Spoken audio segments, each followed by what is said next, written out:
Hello दोस्तों, welcome to the grassroot academy. हम लोगों ने जो है इंडियन पॉलिटी के लगभग क्वेश्चन जो है 280 के आसपास कर लिए, 280 क्वेश्चन के आसपास कर लिए और कुल मिला के यूपी ट्रिपल एससी में जो आए हुए क्वेश्चन हैं लगभग 350 के आसपास हैं। तो बचे हुए क्वेश्चन आज की क्लास में हम लोग खत्म कर देंगे और आज जो है हमारे इंडियन पॉलिटी की जो है पीवाईक्यू की जो यूपी ट्रिपल एससी की सीरीज है वो लगभग समाप्त हो जाएगी। और उसके बाद हिस्ट्री के जो है हम लोगों ने जो है लगभग कितने 200 क्वेश्चन कर लिए हैं।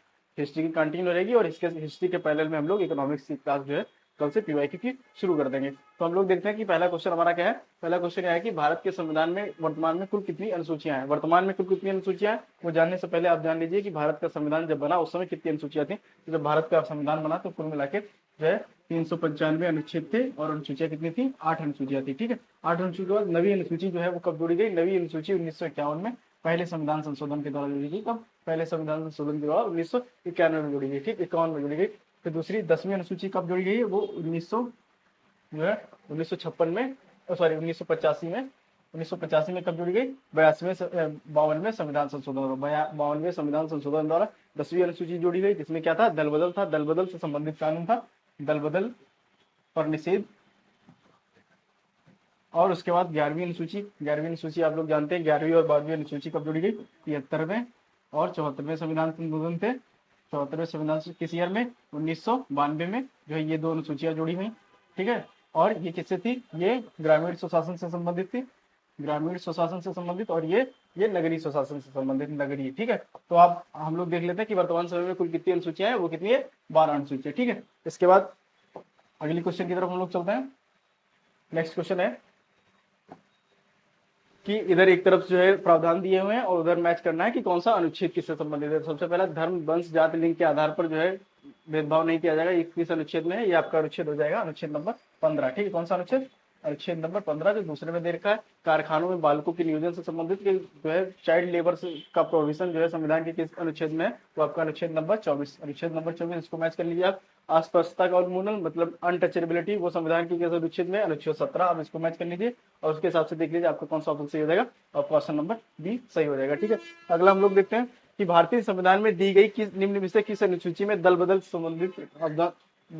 संबंधित कानून का प्रावधान है। हमने आपको बताया 52वें संविधान संशोधन के द्वारा, 52वें संविधान संशोधन के द्वारा सन 1900 जो है 85 में क्या जोड़ा गया, 10वीं अनुसूची जोड़ी गई। 10वीं अनुसूची किससे संबंधित है, वो दल बदल से संबंधित है। दल बदल आपका कौन सा ऑप्शन हो जाएगा, वो ये 10वीं अनुसूची। ठीक है, नेक्स्ट क्वेश्चन हम लोग देखते हैं कि 5वीं अनुसूची क्षेत्रों में 5th शेड्यूल एरिया वाले कितने राज्य पंचायतों से संबंधित अधिनियम 1996 के तहत आते हैं। तो 1996 का जो है पेशा 1996 का एक्ट है, वो जो है उसमें ग्राम पंचायतें जो है जिन जिन अनुसूचित जनजाति क्षेत्रों में ग्राम पंचायतों का प्रावधान नहीं होता, वहां पर पेशा कानून लागू होता है। उसको जो किस सन में आया था, वो 1996 आया था।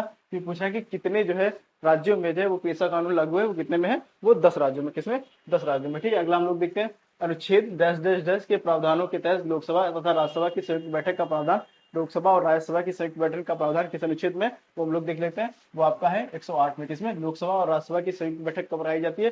कोई भी संवैधानिक गतिरोध होता है, जो बिल पारित नहीं हो पाता है, तो उसके लिए क्या होता है, तो उसके लिए एक संयुक्त बैठक बुलाई जाती है, किसकी, लोकसभा और राज्यसभा की। और उस बैठक की अध्यक्षता कौन करता है, ये बहुत इंपॉर्टेंट क्वेश्चन है, कई बार आया हुआ है। उस बैठक की अध्यक्षता करता है लोकसभा का अध्यक्ष। कौन, लोकसभा का अध्यक्ष। ठीक है, ये कौन सा संबंधित है, ये अनुच्छेद 108 में जो है इसका वर्णन है। अनुच्छेद 105 भी बहुत इंपॉर्टेंट, कई बार पूछ लिया गया, इसके बारे में देख लिए। अनुच्छेद 105 जो है वो किससे, विशेषाधिकार, विशेषाधिकार।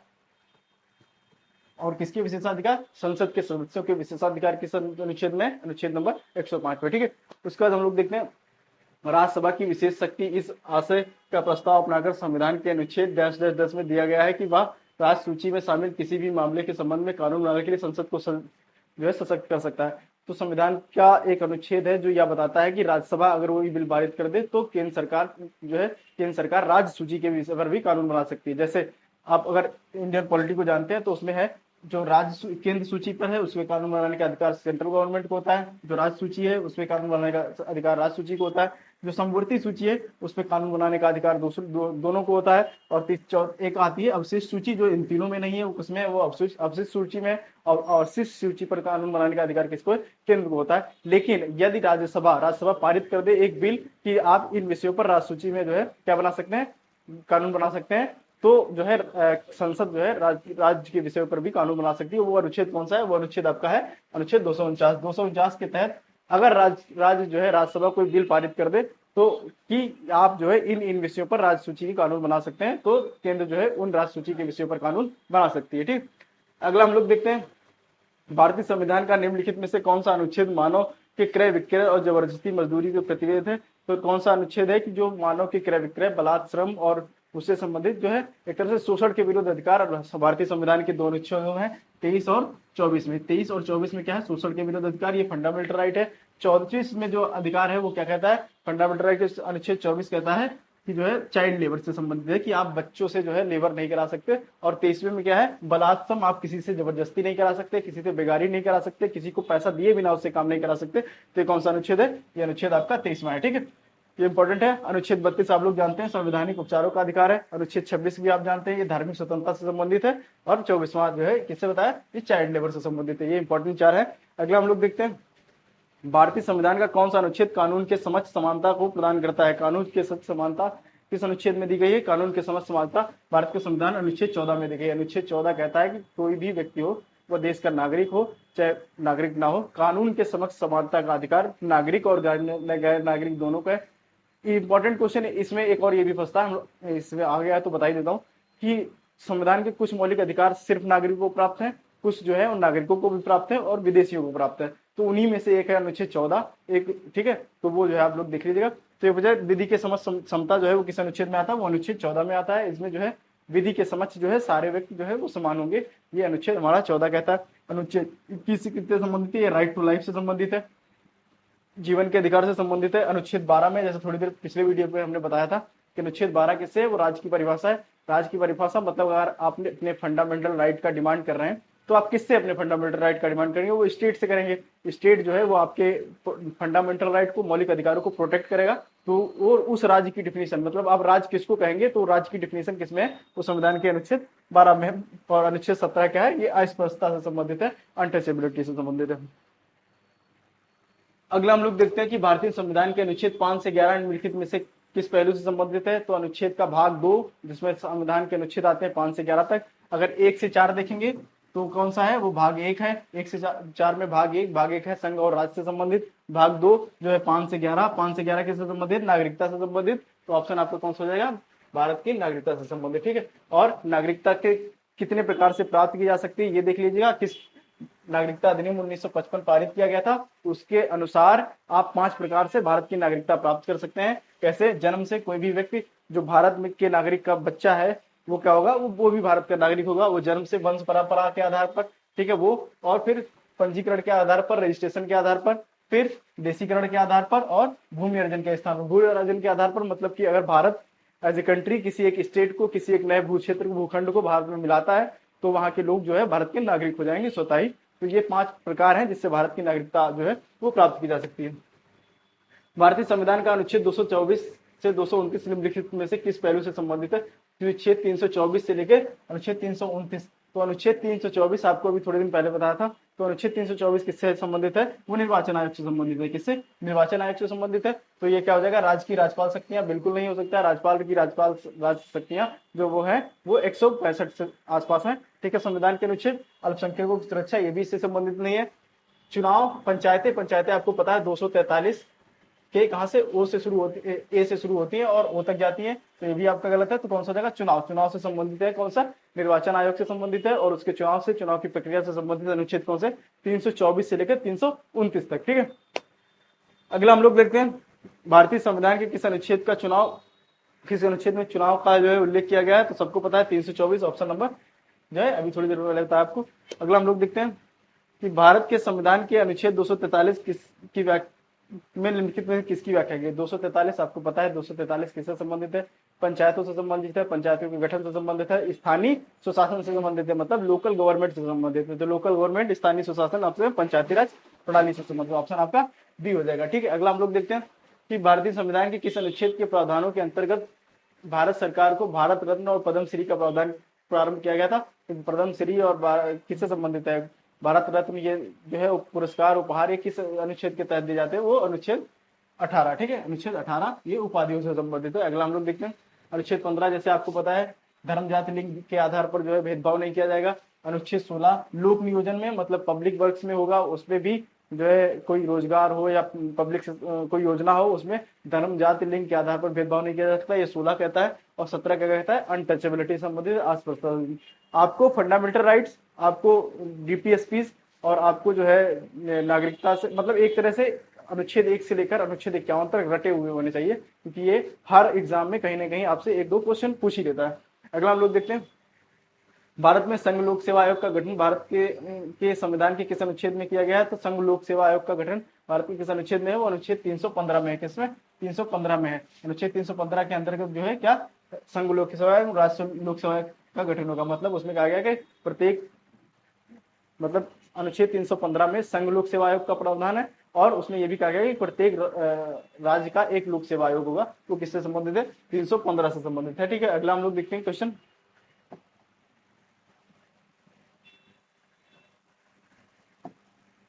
अगला क्वेश्चन देखते हैं कि भारतीय संविधान का कौन सा अनुच्छेद राष्ट्रीय महत्व के स्मारकों एवं स्थलों की वस्तुओं की सुरक्षा की बात करता है? तो ये कौन सा अनुच्छेद है जो राष्ट्रीय स्मारकों की सुरक्षा की बात करता है? ये डीपीएसपी में आता है। संविधान की डीपीएसपी मतलब नीति निदेशक तत्व, ये किस अनुच्छेद से? ये 36 से लेकर कहां तक है? 51 तक है। तो इनमें से कौन सा अनुच्छेद है जो क्या कहता है कि अनुच्छेद राष्ट्रीय महत्व के स्मारक स्थलों और वस्तुओं की सुरक्षा से संबंधित है? ये आपका अनुच्छेद 49 हो जाता है। कौन सा? अनुच्छेद 49। ठीक है, अनुच्छेद 48 क्या कहता है? कृषि एवं पशुपालकों का संगठन, इसके बनाने का प्रावधान जो है वो करेगी सरकार। ये है, ये कार्यपालिका और विधायिका के मध्य, किसके मध्य? कार्यपालिका और न्यायपालिका के मध्य जो है वो शक्तियों के विभाजन से संबंधित है। अनुच्छेद 50 इंपॉर्टेंट है बहुत। अनुच्छेद 50 जो है 50-50 विभाजन किसके किसके बीच में? न्यायपालिका के बीच में और जो है कार्यपालिका के बीच में। और अनुच्छेद 48 ए ये क्या कहता है आपका? ये पर्यावरण संवर्धन से संबंधित है। तो आपसे कोई पूछेगा कि संविधान का अनुच्छेद 48 किससे संबंधित है? ये पर्यावरण संवर्धन से संबंधित है। अनुच्छेद 48 क्या कहता है? अनुच्छेद 48 जो है ये राष्ट्रीय स्मारकों की रक्षा के लिए है। अनुच्छेद 49 क्या है, सॉरी अनुच्छेद 49 जो है वो राष्ट्रीय स्मारकों की सुरक्षा से संबंधित है। और 50 क्या है? कार्यपालिका और न्यायपालिका के बीच में शक्तियों के विभाजन से संबंधित है।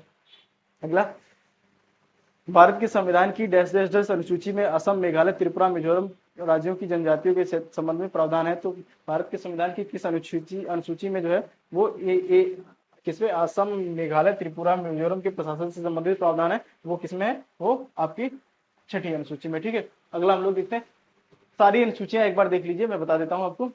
पहली अनुसूची संघ एवं राज्य से संबंधित है। दूसरी अनुसूची वेतन से संबंधित है। तीसरी है शपथ से संबंधित। चौथी है राज्यसभा में सीटों के आवंटन से संबंधित। पांचवी अनुसूची आपकी कहती है कि जो है SC/ST से संबंधित प्रावधान। छठी अनुसूची 4 मुख्य राज्यों में SC/ST के लिए प्रावधान है, असम, मेघालय, त्रिपुरा, मिजोरम में। उनके लिए 6ठा अलग से शेड्यूल बना गया। 7वां शेड्यूल आपको पता है शक्तियों के विभाजन से संबंधित है, मतलब केंद्र सूची, राज्य सूची और समर्थित सूची से संबंधित। 8वीं अनुसूची आपकी भाषा से संबंधित है। नवी अनुसूची जो है आपकी जो है किससे? किसी कानून को बना के नवी अनुसूची में डालने से जो है उस पर एक तरह से जुडिशियल रिव्यू उससे संबंधित बाहर हो जाती है। उसके बाद 10वीं अनुसूची दर बदल से संबंधित है। 11वीं अनुसूची जो है वो किससे है, क्या नाम है, स्थानीय स्वशासन में ग्राम पंचायत से संबंधित है। ग्राम पंचायत मतलब ग्रामीण स्वशासन से संबंधित है। और 12वीं अनुसूची नगरीय स्वशासन से संबंधित है। ये 10वीं अनुसूची है, उसको एक बार जो है आप लोग याद कर लीजिएगा। अगले हम लोग देखते हैं कि भारतीय संविधान का भाग 2 निम्नलिखित में से किससे संबंधित है? तो भारतीय संविधान का भाग 2 5 से 11 अनुच्छेद, भाग 2 में अनुच्छेद कहां से कहां तक आते हैं? 5 से लेकर 11 तक। ये किससे संबंधित है? ये नागरिकता से संबंधित है। तो ऑप्शन आपका ये सही हो जाएगा। ठीक है, मौलिक अधिकार ये कहां से है? 12 से लेकर 35 तक है। ठीक है, राज्य के नीति ये है 36 से 51 तक। ठीक है, और संघ, ये स्टेट संघ जो है वो आपका उसके बाद शुरू होता है, जब डीपीएसपी के बाद। ठीक है, अगला हम लोग देखते हैं कौन सी अनुसूची के तहत अनुसूचित क्षेत्रों और अनुसूचित जनजाति के प्रशासन और नियंत्रण के लिए प्रावधान किए गए हैं। तो ये पूछ रहा है कि अनुसूचित किस जो है अनुसूची के तहत अनुसूचित क्षेत्रों और अनुसूचित जनजाति के प्रशासन से संबंधित। हमने आपको बताया किसमें? ये 5वीं और 6ठी में है। और 6ठी में 4 स्पेशल राज्यों के लिए है और 5वीं में अन्य सभी के लिए। तो 4 स्पेशल राज्यों की बात नहीं कर रहा है, तो अन्य सभी के लिए अनुसूचित जाति एवं जनजाति के प्रशासन से संबंधित प्रावधान है, वो अनुसूची नंबर 5 है। तो किसमें? 5वीं अनुसूची में। ठीक है, अगला हम लोग देखते हैं, भारत के संविधान डैश डैश डैश के अनुसार राष्ट्रपति के पास अध्यादेश जारी करने के शर्त। राष्ट्रपति के पास अध्यादेश जारी कर, अध्यादेश क्या होता है? अध्यादेश एक तरह की विधायन होता है। विधायन मतलब एक तरह का कानून होता है। वो कब पारित कराया जाता है? यदि संसद का सत्र ना चल रहा हो और कोई भी कानून बनाना बहुत आवश्यक हो जाए, तो राष्ट्रपति के पास यह शक्ति है कि वो अनुच्छेद 123 के तहत वो कानून पारित कर सकता है। उसकी मियाद मतलब उसका समय सीमा है वो 6 महीने की होती है। जब कभी अगले 6 महीने में सत्र होगा तो उसको जो है वापस जाके उस सदन से पास कराना होता है। तो किससे संबंधित कौन सा अनुच्छेद है? 123। ये प्रावधान किसमें है? अनुच्छेद 123 में अध्यादेश का प्रावधान है। किसके लिए? वो राष्ट्रपति के लिए, अनुच्छेद 123 में। और अगर यही प्रावधान राज्य के संबंध में देखेंगे तो अनुच्छेद 213 के तहत राज्यपाल के पास आ सकती है। किस अनुच्छेद 213 के तहत, ठीक है। और 123 के तहत किसके पास है? राष्ट्रपति के पास है, ठीक है। अगला हम लोग देख लेते हैं, भारतीय संविधान का कौन सा अनुच्छेद अनुसूचित क्षेत्रों की जनजातियों के प्रशासन की बात करता है? तो ये अनुच्छेद कौन सा है? अनुच्छेद 244। कौन सा? अनुच्छेद 244 है, अनुसूचित जनजाति के क्षेत्र में प्रशासन के लिए अनुच्छेद 244 में प्रावधान किया गया है। ये इंपॉर्टेंट है, आप याद कर लीजिएगा। अगला है कि भारतीय संविधान का कौन सा अनुच्छेद यह कहता है कि प्रधानमंत्री की नियुक्ति राष्ट्रपति द्वारा की जाएगी? तो प्रधानमंत्री की नियुक्ति राष्ट्रपति द्वारा की गई है। भारत का कौन सा संविधान कहता है? ये कहता है कि अनुच्छेद 75। अनुच्छेद 75 कहता है कि भारत के प्रधानमंत्री की नियुक्ति राष्ट्रपति द्वारा की जाएगी। प्रधानमंत्री की राष्ट्रपति द्वारा की जाएगी, जो बहुमत दल का नेता होगा उसकी नियुक्ति राष्ट्रपति जो है प्रधानमंत्री के तौर पर करेंगे, और प्रधानमंत्री की सलाह पर अन्य मंत्रियों की नियुक्ति भी कौन करेगा? वो राष्ट्रपति करेंगे, ठीक है। ये अनुच्छेद कौन सा कहता है? अनुच्छेद 75(1) कहता है। अगला हम लोग देखते हैं, और आपको पता है मंत्रियों की संख्या 15% से अधिक नहीं होनी चाहिए। ये किस संविधान संशोधन में जोड़ा गया? इसको आप लोग जो है कमेंट करके बताइएगा। अगला हम देखते हैं कि निम्नलिखित भारत के संविधान के किस अनुच्छेद के अधीन राज्य के राज्यपाल को अध्यादेश जारी करने की? राज्य के, अभी थोड़ी देर पहले बताया, राष्ट्रपति को किसके तहत है? 123 के तहत, लेकिन राज्यपाल को किसके तहत है? 213 के तहत। अनुच्छेद 213 के तहत राज्यपाल को जो है अध्यादेश पारित करने की शक्ति है। हम लोग अगला देखते हैं, इनमें से कौन सा संघ सूची के तहत कोई विषय नहीं है? संघ सूची के तहत विषय क्या नहीं है? ये जो है आपका परमाणु ऊर्जा, ये जो है आपको पता ही है, परमाणु ऊर्जा केंद्र का ही विषय है। युद्ध एवं शांति राज्य का विषय हो ही नहीं सकता, केंद्र का है, क्योंकि ये जो है एकता अखंडता से संबंधित है राज्य की। और विदेशी मामले ये सब किसका है? ये सब केंद्र का मामला है। तो ये पूछ रहा राज्य सूची के तहत कौन से, मतलब जो संघ सूची में नहीं है वो कौन सा आपका हो जाएगा? वो सार्वजनिक स्वास्थ्य, पब्लिक हेल्थ जो है ये किसका है? पब्लिक हेल्थ स्टेट गवर्नमेंट के अंदर आता है, राज्य सूची का विषय है, ठीक है। अगला हम लोग देखते हैं, भारतीय संविधान की प्रस्तावना में समाजवादी शब्द किस संविधान संशोधन से जोड़ा गया? सबको पता है, 42वां संविधान संशोधन, जिसे मिनी कॉन्स्टिट्यूशन कहा जाता है। 42वें संविधान संशोधन के माध्यम से एक बहुत बड़ा परिवर्तन भारतीय संविधान में किया गया। उसी परिवर्तन में 3 नए शब्द जो है भारत की प्रस्तावना में जुड़े गए। वो कौन से? समाजवादी, पंथनिरपेक्षता और अखंडता। आप लोग याद कर लीजिएगा, समाजवादी, पंथनिरपेक्षता और अखंडता, तीनों शब्द किसमें? 42वें संविधान संशोधन से जोड़े गए। किसमें? भारतीय संविधान की प्रस्तावना में। तो कौन सा? 42वां संविधान संशोधन, आपका ऑप्शन बी सही हो जाएगा, ठीक है। अगला हम लोग देखते हैं, राष्ट्रीय प्रतीक से संबंधित क्वेश्चन है। राष्ट्रीय प्रतीक से संबंधित क्वेश्चन है, भारत की राष्ट्रीय ध्वज और भारत की ध्वज संहिता 2002 द्वारा शासित है। ध्वज की लंबाई और चौड़ाई का अनुपात आप लोगों को याद होना चाहिए। जो ध्वज की लंबाई मतलब हमारा तिरंगा, ये जो है इसमें लंबाई और चौड़ाई का अनुपात क्या होता है? ये होता है, ये 3 आपकी लेंथ होती है, 2 आपकी विड्थ होती है, 3:2, ठीक है। ये क्वेश्चन इंपॉर्टेंट है, इसको याद कर लीजिएगा, एकदम फैक्चुअल है, पूछ लेता है कहीं ना कहीं, आप याद रखिएगा। भारत के राष्ट्रीय प्रतीक एवं वृत्ताकार अबेकस पर 4 शेर के बाद एक जुड़े हुए हैं, और अबेकस की चित्रावली 4 अलग अलग जानवरों की मूर्तियां हैं जिन्हें धर्म चक्र के बीच से अलग किया गया है। निम्नलिखित में से कौन सा जानवर है जो अबेकस का हिस्सा नहीं है? तो मतलब इनमें से कौन सा है वो अशोक चिन्ह है उसमें से जो उसमें नहीं बना हुआ है? तो कौन नहीं बना हुआ है? वो नहीं बना हुआ है आपका बाघ नहीं बना हुआ है। क्या बना हुआ है? बैल बना है, हाथी बना है और दौड़ता हुआ घोड़ा बना है। अगला हम लोग देखते हैं, और उसमें याद रखिएगा 24 तीलियां हैं जो उसमें चक्र बना हुआ है उसमें, ठीक है। अगला हम लोग देखते हैं, भारतीय तिरंगे राष्ट्रीय ध्वज के अशोक चक्र का रंग कौन सा है? सबको पता है अशोक चक्र का रंग कौन सा है? वो गहरा नीला। अशोक चक्र जो है तिरंगे में बना हुआ है, इसका रंग क्या है? वो गहरा नीला है। अगला हम लोग देखते हैं कि वर्ष 1950 में निम्नलिखित में से किस फल को भारत के राष्ट्रीय फल के रूप में किया गया? राष्ट्रीय फल बहुत ही बेसिक सा क्वेश्चन है, आम सबको पता है, इसको कोई मतलब ही नहीं बनता। राष्ट्रीय फूल आप लोग याद, राष्ट्रीय पक्षी मोर है, राष्ट्रीय पशु बाघ है, राष्ट्रीय फूल कमल है, राष्ट्रीय खेल हॉकी है।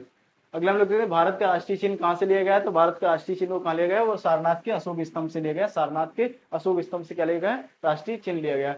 विविध में कुछ क्वेश्चंस हैं, वो हम देख लेते हैं। विविध में है कि प्रश्नकाल के एक दिन के एजेंडे के बीच के समय के अंतराल को क्या कहा जाता है? तो प्रश्नकाल के बीच का जो 1 से 1 घंटे का समय होता है उसको कहा जाता है शून्यकाल। शून्यकाल मतलब कि इसमें कोई भी इंपॉर्टेंट मुद्दा उस समय चल रहा होगा देश में, उससे संबंधित प्रश्न उठाए जाते हैं। तो ये प्रश्नकाल के एक जो प्रश्नकाल के बाद जो 1 घंटे का समय मिलता है उसमें जो है क्या होता है? शून्यकाल होता है ये। और ये एक इसकी स्पेशल बात यह है कि शून्यकाल भारत की ही इकलौती एक इनोवेशन है जो दुनिया के किसी भी पार्लियामेंट में नहीं देखे जाता है, ठीक है।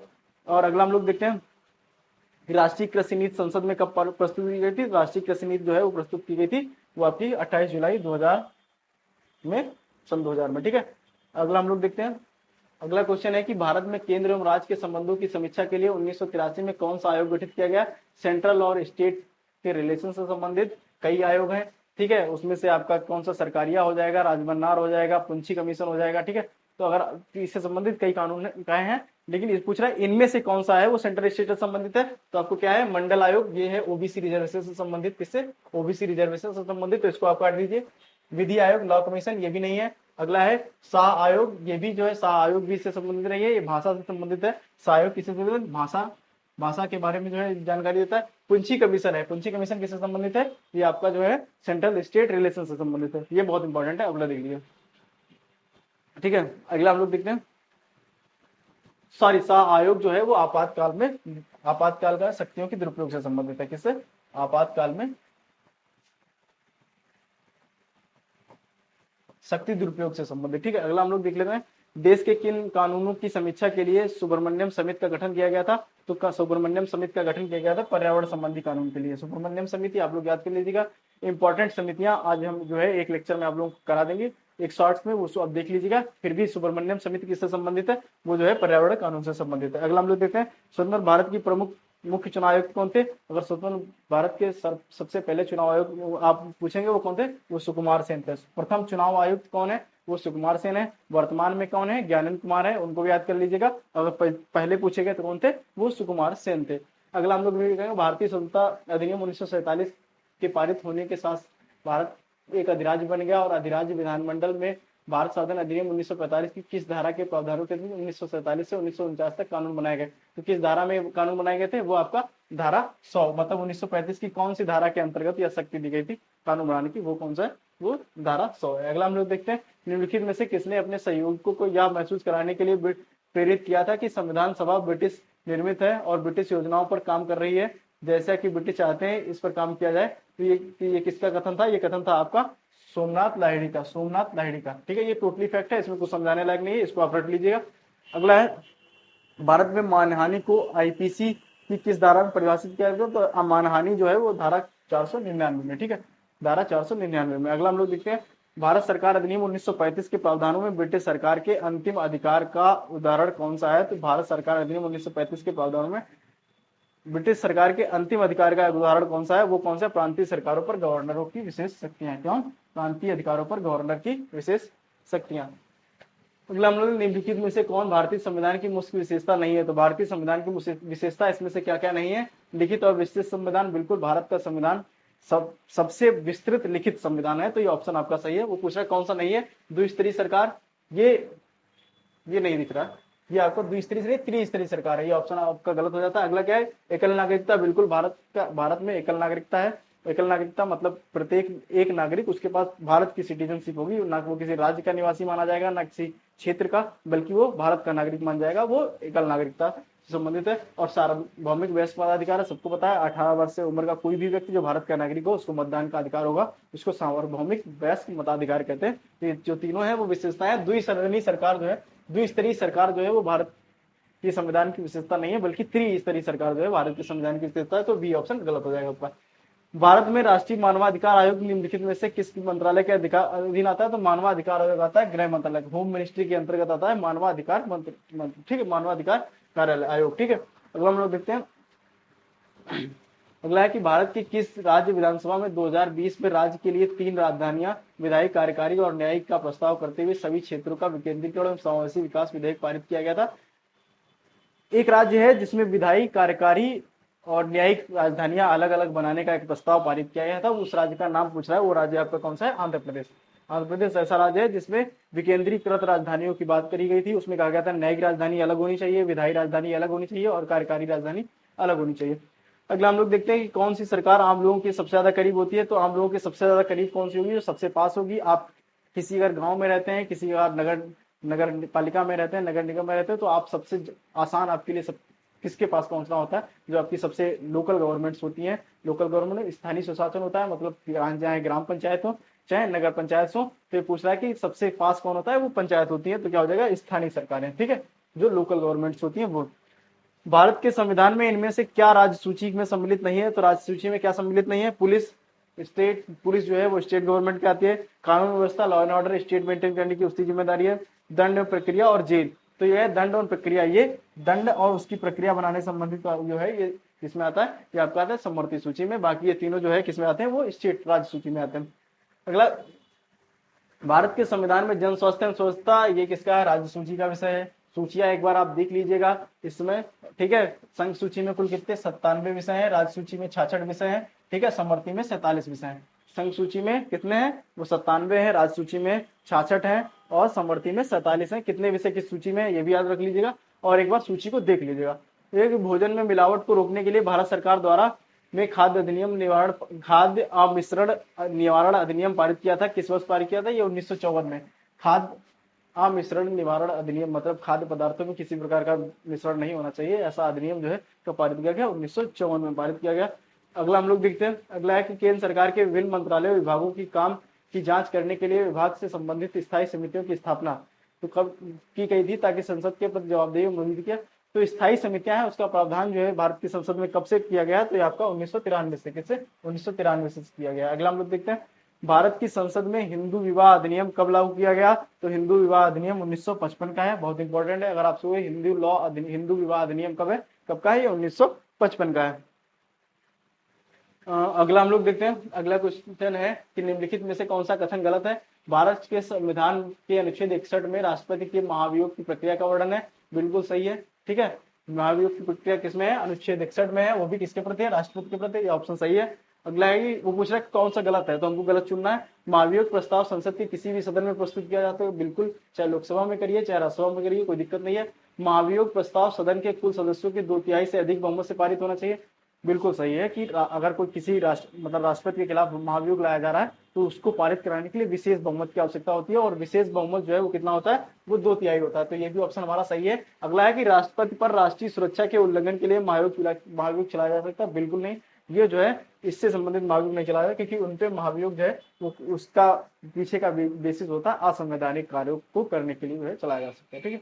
अगला हम लोग देखते हैं, निम्नलिखित में से कौन कैबिनेट स्तर का होता है, कैबिनेट स्तर का निम्नलिखित कौन सा होता है, वो होता है कि विपक्ष का नेता। विपक्ष के नेता को जो है जो हायरार्की में आप रखेंगे तो कहाँ पे रखेंगे, कैबिनेट की लीडर के बराबर, जो कैबिनेट मिनिस्टर होता है उसके हायरार्की के बराबर, बाकी ये सब जो है नहीं है। अगला हम लोग देखते हैं कि भारत में किस राज्य की प्रथम महिला मुख्यमंत्री, भारत में किस राज्य की प्रथम महिला मुख्यमंत्री बनी, मतलब भारत में कौन सा ऐसा राज्य है जिसमें महिला मुख्यमंत्री सबसे पहले बनी थी, तो आपका कौन सा है, वो उत्तर प्रदेश है। उत्तर प्रदेश की कौन सी बनी थी, वो आपकी सुचेता कृपलानी। सुचेता कृपलानी उत्तर प्रदेश में पहली महिला मुख्यमंत्री बनी थी, और वो पूरे भारत की पहली महिला मुख्यमंत्री थी जो उत्तर प्रदेश में बनाई गई थी, सुचेता कृपलानी। अगला हम लोग देखते हैं, भ्रष्टाचार निरोधक संशोधन 2018 भ्रष्टाचार निरोधक अधिनियम में विभिन्न प्रावधानों का संशोधन करती है, मतलब जो ये 2018 में भ्रष्टाचार निरोधक कानून आया था, ये किसमें संशोधन करता है, तो ये आपका करता है 1988 के विधेयक में जो है ये संशोधन करता है। अगला हम लोग देखते हैं कि मानसिक विक्षिप्त भारतीय दंड संहिता किस धारा से सन्निहित है, तो मानसिक विक्षिप्त जो है वो किससे, धारा 84 से संबंधित है, किससे, धारा 84 से संबंधित है। अगला हम लोग देख लेते हैं, घरेलू हिंसा में महिलाओं की सुरक्षा हेतु अधिनियम कब लागू किया गया था, तो घरेलू हिंसा सुरक्षा अधिनियम 2006 में, ठीक है। घरेलू हिंसा से जो है सुरक्षा के लिए अधिनियम 2006 में पारित किया गया भारतीय संसद में, ठीक है। अगला हम लोग देखते हैं, ये जो है सूची इधर दे रखी है, इधर सूची दे रखी है, मैचिंग करना है। तो भारत के संघ में जो है ग्राम पंचायत का हेड कौन होता है, आप लोगों को पता है। ग्राम पंचायत में आपका आ जाएगा सरपंच, नगर निगम में कौन आ जाएगा, महापौर आ जाएंगे आपके, राज्य में आपके कौन आ जाएंगे, राज्यपाल आ जाएंगे, और संघ में राष्ट्रपति, ठीक है। आप देख लीजिएगा आपका ऑप्शन कौन सा रहेगा, ऑप्शन बी सही होगा। अगला हम लोग देखते हैं, केंद्र सरकार के विकास के व्यय में शामिल नहीं है, तो किस सेंट्रल गवर्नमेंट के विकास के विषय में क्या नहीं शामिल है, रक्षा व्यय बिल्कुल इसमें शामिल होता है, ठीक है। नहीं, रक्षा व्यय जो है इसमें शामिल नहीं होता है, किसमें, रक्षा व्यय इसमें शामिल नहीं होता है, बाकी सब शामिल होते हैं, किसमें, रक्षा व्यय को छोड़ के बाकी सारे क्या होते हैं, ये इसमें शामिल होते हैं। रक्षा व्यय को व्यय नहीं माना जाता है, वो एक तरह की लाइबिलिटी मानी जाती है, लाइबिलिटी नहीं माना जाता है, मतलब एक तरह से एक्सपेंडिचर माना जाता है जो सरकार जो है अपने देश की रक्षा के लिए करती है, तो इसको जो है क्या नहीं माना जाता है, वो जो है केंद्र सरकार का व्यय नहीं माना जाता। बाकी ये तीनों, चाहे आप कोई सोशल वेलफेयर का वर्क करिए, चाहे राज्यों के लिए अनुदान का करिए, और आर्थिक सेवाओं से संबंधित कोई भी कार्य करिए, वो क्या माना जाएगा, वो सेंट्रल गवर्नमेंट का एक्सपेंडिचर माना जाएगा। जबकि रक्षा पे कोई जो भी सरकार व्यय करती है वो गवर्नमेंट का एक्सपेंडिचर नहीं माना जाता है। अगला हम लोग देखते हैं कि भारतीय राज्य की कौन सी मुख्यमंत्री अपनी विरोधी पार्टी के अध्यक्ष से विवाहित थी, बहुत इंपॉर्टेंट क्वेश्चन है। ये उत्तर प्रदेश की थी, और ये कौन सी थी, सुचेता कृपलानी। सुचेता कृपलानी के पति जो है वो उनकी अपनी एक पार्टी थी, ठीक है, वो आप लोग देखिए, जेबी कृपलानी इनके पति थे, वो सोशलिस्ट पार्टी की गवर्नमेंट में रहते थे, समाजवादी सरकारों मतलब हिस्सा समाजवादी पार्टियों का हिस्सा थे, जनता दल वगैरह का, और ये जो है कांग्रेस से जो है मुख्यमंत्री बनाई गई थी, ये आप लोग याद रखिएगा। परिवार सामाजिक जीवन की पाठशाला है, किसने कहा था? तो परिवार को सामाजिक जीवन की पाठशाला कहा था आपके किसने? अरस्तु ने। अरस्तु ने जो है फैमिली को सोशल सामाजिक जीवन की जो पाठशाला है वो किसको कहा था? फैमिली को कहा था, बेसिक। और अगला हाथ से मैला उठाने के कार्य को भारत में कब से प्रतिबंधित कर दिया गया है? वो कर दिया गया है 1993 में। 1993 में एक अधिनियम लाया गया था जिसमें हाथ से मैला उठाना जो है उसको प्रतिबंधित कर दिया गया था। अगला देखें, हरियाणा विधानसभा में सर्वसम्मत से आपराधिक कानून 2018 विधेयक पारित किया गया जो 10 साल या उससे अधिक कम उम्र की लड़कियों को बलात्कार के लिए दोषी पाए जाने पर मौत की सजा का प्रावधान करता है। वो 12 साल से, ठीक है, 12 साल की आयु निर्धारित की गई। अगला हम लोग देखते हैं, वित्तीय प्रशासनिक सुधार आयोग का गठन 31 अगस्त 2005 को डस की अध्यक्षता में जांच आयोग के रूप में किया गया था। तो ये किसके द्वारा किया गया था? ये आपके जो है ये वीरप्पा मोइली के अध्यक्षता में। ये प्रशासनिक सुधार आयोग जो पहला बना था, प्रशासनिक आधार आयोग 2 आए हुए हैं। जो पहला प्रशासनिक सुधार आयोग आया था, एआरसी जिसको बोलते हैं, उसमें जो है फर्स्ट एआरसी के जो हेड थे, अध्यक्षता थे, वो किसने की थी? वो वीरप्पा मोइली ने की थी। ये आप लोग याद कर लीजिएगा। अगला हम लोग देखते हैं, रिटायर्ड बिल्डर्स भारत की किस राज्य सरकार का सचिवालय बना हुआ है? रिटायर्ड बिल्डिंग जो है किस प्रदेश की सरकार के सचिवालय को रिटायर्ड बिल्डिंग कहते हैं? ये क्वेश्चन बहुत इंपॉर्टेंट है। ये किसके कहते हैं? ये आपका जो है पश्चिम बंगाल का जो सचिवालय है उसको किसके नाम से जाना जाता है? वो जाता है रिटायर्ड बिल्डिंग के नाम से, राइटर्स बिल्डिंग के नाम से। अगला है कि निम्नलिखित क्या नागरिक समाज के रूप में नहीं माना जाता है? तो नागरिक समाज जो सिविल सोसाइटी में कौन नहीं आता है? पंच परिवार बिल्कुल सिविल सोसाइटी में आते हैं। गैर सरकारी संगठन ये भी आते हैं। ये जाति संगठन, विधानमंडल ये अपने आप में विधायी संस्थाएं हैं, तो इसको जो है किसी भी सिविल सोसाइटी में नहीं रखा गया है। सिविल सोसाइटी वो होती है जो एक तरह से सरकारों पर दबाव समूह का काम करती हैं। तो दबाव प्रेशर ग्रुप्स का काम कौन करते हैं? ये अपने आप में सरकार होता है। विधानमंडल चलाने वाले लोग अपने आप में सरकार होते हैं। तो ये तो है सिविल सोसाइटी में आएंगे नहीं। कौन आएगा? जाति संघ आएंगे, परिवार वंश आएंगे और गैर सरकारी संगठन। ये सब किस में आते हैं? सिविल सोसाइटी में आते हैं। ठीक है, अगला हम लोग देखते हैं, लास्ट क्वेश्चन है, वन्य जीव संरक्षण अधिनियम 1972 के अनुसार निम्नलिखित में से किस अनुसूची में निरपेक्ष पूर्ण संरक्षण अपराध के लिए प्रावधान किए गए हैं? तो ये पूछ रहा है किस अनुसूची में उनको निरपेक्ष रूप से संरक्षण दिया गया है और उनको मारना एक अपराध है। तो कौन सी अनुसूची है? वो आपका अनुसूची 1 और 2 है। कौन सी? अनुसूची 1 और 2 को बहुत एक तरह से बहुत रिजिड प्रोटेक्शन प्राप्त होता है जो 1972 का अधिनियम है। तो इस तरह से हम लोग ने इंडियन पॉलिटी के जो है अब तक के जितने भी क्वेश्चन आए हुए हैं उसमें क्या नाम है यूपी के किसी भी एग्जाम में उसको कंप्लीट कर लिया है। अगर आपको जो है इससे संबंधित पुराने वीडियोस देखते हैं आप जो है इसके चैनल पे जाके प्लेलिस्ट में देख सकते हैं। ठीक है, और बाकी आप लोग चैनल को लाइक कीजिए, सब्सक्राइब कीजिए, शेयर कीजिए। धन्यवाद।